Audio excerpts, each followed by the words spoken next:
আসসালামু আলাইকুম। নতুন একটা ভিডিও নিয়ে এসেছি আপনাদের জন্য।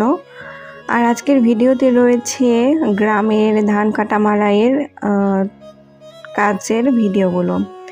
এখন যেহেতু আউশ মৌসুম চলতেছে আর তাই চারিদিকে ধান কাটার উৎসবও পড়ে গেছে।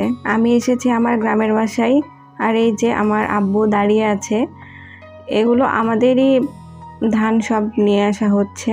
আর চারিদিকে যে খড়গুলো রয়েছে এগুলো অর্ধেক ধান কাটা হয়ে গেছে, আর বাকি যে অর্ধেক রয়েছে সেগুলোই আজকে ঘরে ওঠানো হচ্ছে। আউশ মৌসুমে খুব বেশি একটা ধান সবাই লাগায় না, বেশি ধান হয় আমন আর বোরো মৌসুমে। আর যেহেতু আমি গ্রামের বাড়িতে আসছি তাই ভাবলাম যে এই ভিডিওটা করে নিই। আর এই তো কাজের লোকেরা ধান নিয়ে আসতেছে, এগুলো যেভাবে নিয়ে আসতেছে এগুলোকে আমাদের এলাকায় ভার বলা হয়। সবাই এক ভার করে করে ধান নিয়ে এসে রেখে আবারও নিতে যাচ্ছে ধান।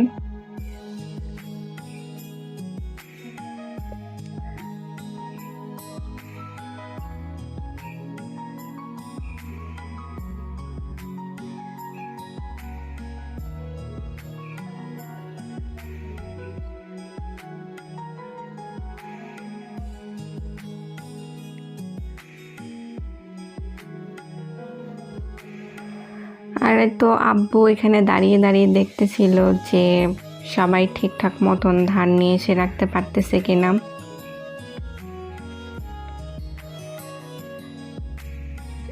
এই তো ধান সবাই রেখে আবারও ধান নিতে গেছে। আর এটাই হচ্ছে আমার দাদুর বাড়ি, মানে আমার কাছে এটা রাজপ্রাসাদ, আমার রাজবাড়ি।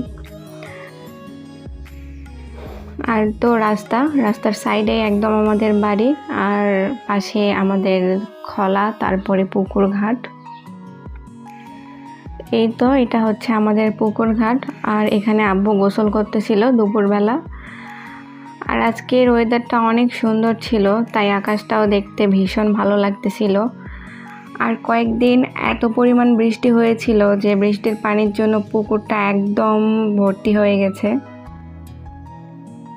আমাদের সিঁড়ি অর্ধেক, প্রায় 3টা সিঁড়ি শুধু ফাঁকা আছে, আর সবগুলোই পানিতে ডুবে গেছে।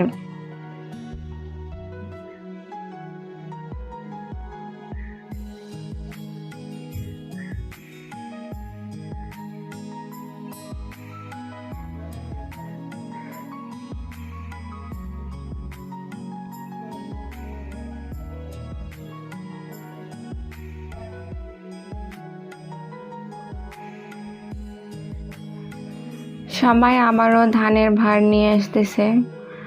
যখন ধান বাসায় ওঠানো হয় তখন একদম আমাদের খলায় জায়গায় থাকে না, এত পরিমাণে উঠে যায়।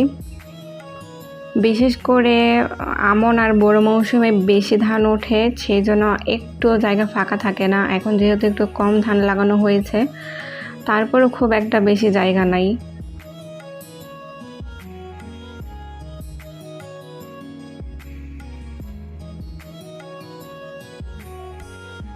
এই ভারগুলো দেখে আমারই ভয় লাগতেছিল যে এত ভারী ভারী ভারগুলো ওরা কিভাবে নিয়ে আসতেছে। আমার কাঁধে এরকম একটা ভার উঠাই দিলে আমি একদম ভর্তা লেগে যাব পড়ে।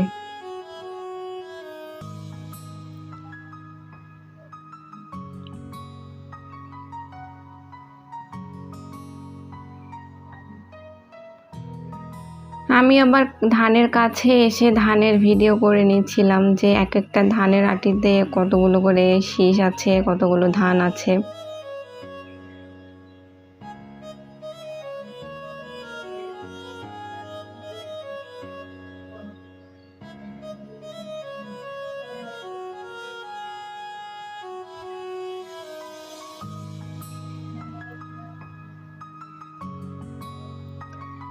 এই তো এদিকে আবার ধান মাড়াই করার মেশিনও চলে এসেছে, এটা দিয়ে ধান মাড়াই করা হয়।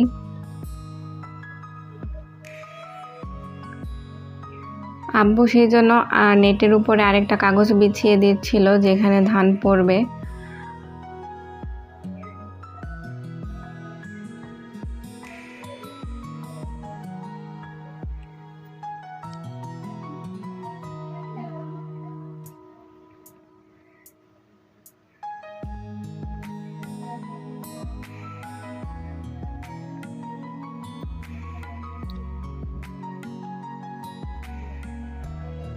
আব্বু এখানে শুধু দাঁড়িয়ে দাঁড়িয়ে দেখতেছিল যে সব ঠিকঠাক মতো কাজ হচ্ছে কিনা। আল্লাহ যদি কোনোদিনও আমাকেও আব্বুর মতো জমির মালিক বানিয়ে দেয়, তাহলে আমিও হয়তো একদিন এভাবে দাঁড়িয়ে থেকে থেকে সব পর্যবেক্ষণ করব যে সব কাজ ঠিকঠাক মতো হচ্ছে কিনা। জানি না সেই দিনটা কোনোদিনও আসবে কিনা।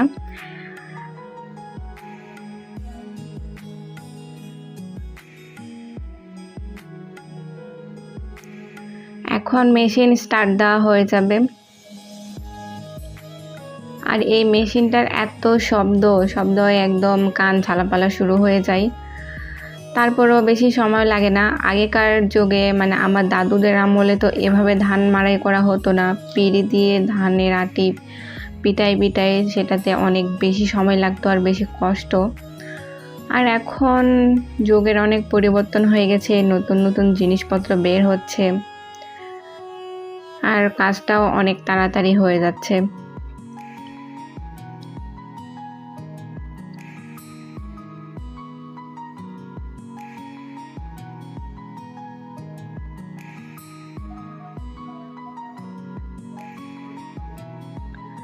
এই তো মেশিন স্টার্ট দেওয়া হয়ে গেছে আর ধান কিভাবে মাড়াই করতেছে দেখেন।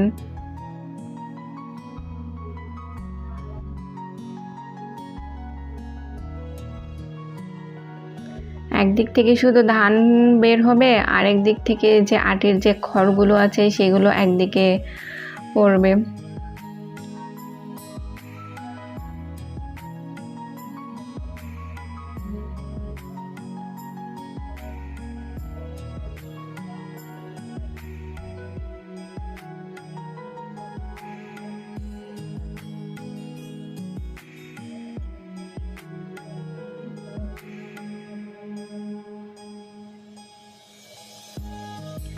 এই যে এদিক থেকে ধান বের হচ্ছে আর সবাই ধানের বস্তা ভরাই পাশে রাখতেছে।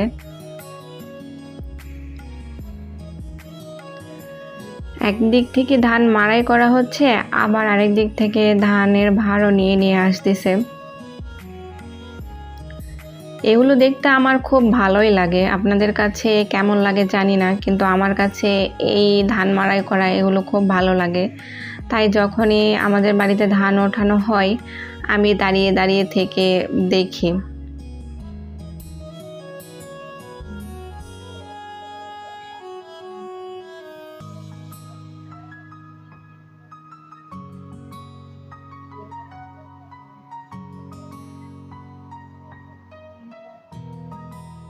আর ওই যে আম্মু চলে আসলো দেখার জন্য আর আব্বু পাশে দাঁড়ালো।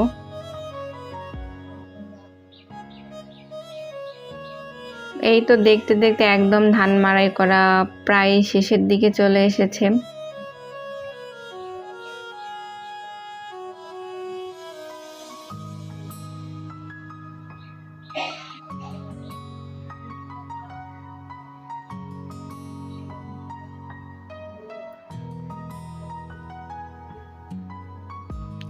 এই তো ধান মাড়াই করা শেষ, গাড়ি এখন চলে গেল। এরপর আমি ধানের কাছে গিয়ে ভিডিও করলাম। এখানে প্রায় 80 মনের মতো ধান রয়েছে, দেখে বোঝা যাচ্ছে না, কিন্তু ভিতরে অনেকগুলো বস্তাতে ধান না হওয়ার জন্য আবার মাটিতেও রাখা হয়েছে। এই তো আমার গ্রামের ধান মাড়াই করার ভিডিওটা কেমন লাগলো তা আমাকে কমেন্ট করে জানিয়ে দিবেন আর আমার পেজের পাশেই থাকবেন। আল্লাহ হাফেজ।